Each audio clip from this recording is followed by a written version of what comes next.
J'ai choisi de vous présenter une expérience liée au déplacement de l'air en cycle 1. La classe de petite et moyenne section dans laquelle elle sera mise en œuvre cherchera à découvrir que fait le vent sur des objets variés. Le thème de l'air s'inscrit dans une continuité de l'école maternelle au collège. Au cycle des apprentissages premiers, il a sa place dans la découverte de la matière et les seules propriétés de l'air qui peuvent alors être abordées sont celles qui donnent lieu à des manifestations directement perceptibles. Mon expérience est intégrée à une séquence d'apprentissage de 4 séances qui participent à atteindre les compétences suivantes. Découvrir la matière et repérer une réalité invisible, le vent. Des savoirs et savoir-faire sont à construire. La respiration et certains objets souffleurs aspirent et rejettent de l'air et donc produisent du vent. Le vent est un déplacement d'air par rapport à un repère. Des compétences transversales sont à travailler, en langage, utiliser un vocabulaire précis, exprimer des réussites et des difficultés, justifier ses choix. Il s'agit également de développer une démarche scientifique, amener les enfants à émettre des hypothèses, à observer des situations, à tester des solutions et à exprimer des résultats. L'expérience est réalisée au sein de la deuxième séance. Au cours de la première séance, les enfants se sont demandé « Comment sait-on qu'il y a du vent ?» Après une phase de langage en classe, une phase d'exploration sensorielle en extérieur les aura amenés à répondre aux questions « Que se passe-t-il aujourd'hui où il y a du vent ? Que ressentons-nous ? Que voyons-nous ? Qu'entendons-nous ?» La deuxième séance, celle de l'expérience, aura pour objectif d'observer les effets du vent sur divers objets ou matériaux. Nous avons donc besoin des moulinets, des plumes, des foulards, des rubans,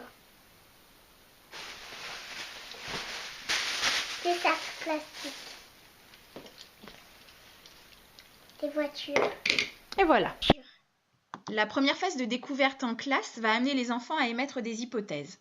À votre avis, les enfants, que va faire le vent sur la plume quand nous allons sortir dans la cour ? La deuxième phase, celle de l'expérimentation, aura pour objectif de tester et observer les comportements des différents objets dans le vent. Chaque groupe d'enfants reçoit un type d'objet et observe ce que fait le vent sur ces objets. Que fait le vent sur les foulards ? Ça la fait voler. Que fait le vent sur les moulinets ? Ça la fait tourner. Que fait le vent sur les plumes ? Ça la fait voler. Que fait le vent sur les sacs plastiques ?